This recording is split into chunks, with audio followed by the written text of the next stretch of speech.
result. Absolutely, Janice. The new Australian Open men's champion is still celebrating following a controversial first Grand Slam victory. Winless against Rafael Nadal in 12 previous encounters, Wawrinka overcame the Spaniard, who struggled with a back injury. He is the first man outside the big four of Nadal, Roger Federer, Novak Djokovic and Andy Murray to win a major since 2009. Resisting the urge to jump in Jim Courier style, Stanislas Wawrinka was happy to keep his feet on the ground after last night's landmark win. I enjoyed with my team and some friends and family was great, you know. Winning Grand Slam was something amazing for me, so I had a good night. Popping the champagne on a first ever Grand Slam win and a new career high ranking of world number 3. There's no doubting Wawrinka is a deserving winner. His first set, flawless, the 8th seed taking Nadal's game apart. Oh my goodness. Having never previously won a set against the Spaniard in 12 attempts, suddenly everything had changed. Wawrinka was powering through the second as well, the Swiss 28-year-old simply spectacular. But it was very nearly an anticlimax, with Nadal picking up a back injury which required treatment off court. Wawrinka was furious, and so too the Melbourne crowd.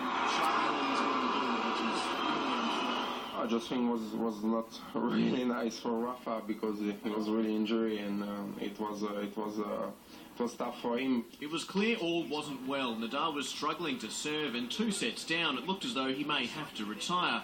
But the Spaniard is no quitter, stunning everyone by fighting back to win the 3rd set. In the 4th though, Wawrinka steadied before taking out the title. A clearly emotional Nadal deflected questions on his injury post-match. This is not the moment to talk a lot about the back. It's a stand day, not fight day. And for now, tennis has a new king. Glenn Osborne, World News Australia. To football, and Chelsea manager Jose Mourinho has celebrated his 51st birthday with his side booking a place in the 5th round of the FA Cup. The Blues defeated Stoke City 1-0 thanks to a 27th minute goal from Oscar to set up a last 16 trip to Manchester City next month.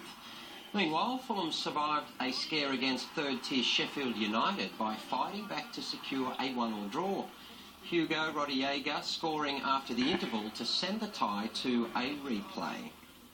In Spain, Barcelona has moved back to the top of La Liga with a 3-0 win over Malaga. Gerard Piqué swept home 5 minutes before half-time. Pedro Rodriguez then made the game safe 10 minutes after the restart, with Alexis Sanchez adding a 3rd. Atletico Madrid remain level on 54 points with the Catalans, with both sides a point ahead of 3rd-placed Real Madrid.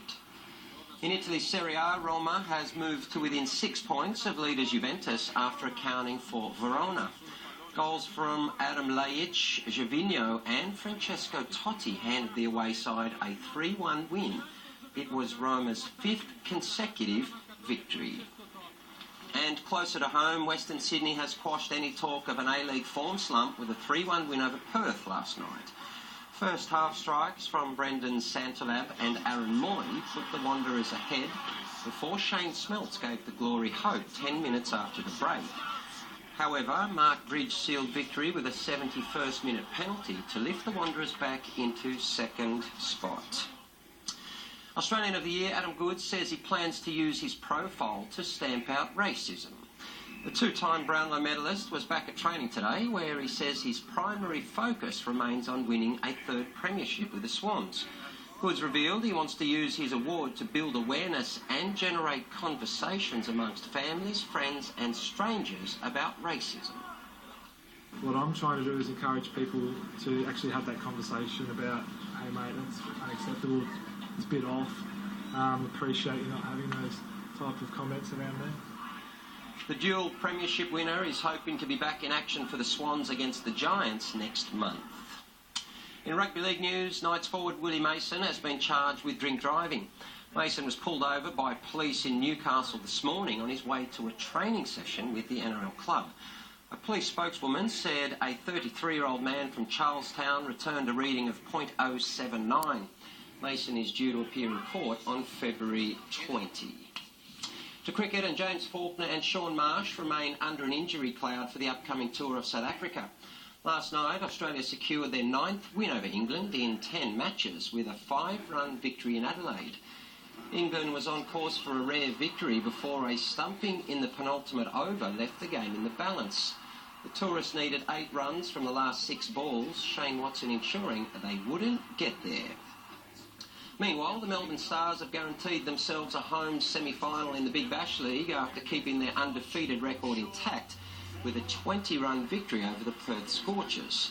A half-century from Brad Hodge and 3 for 20 from man of the match John Hastings confirmed the staging rights for the Stars over the Hobart Hurricanes.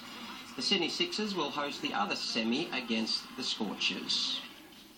Michael Schumacher's supporters have staged a vigil at the track where the 7-time world champion made his Formula One debut.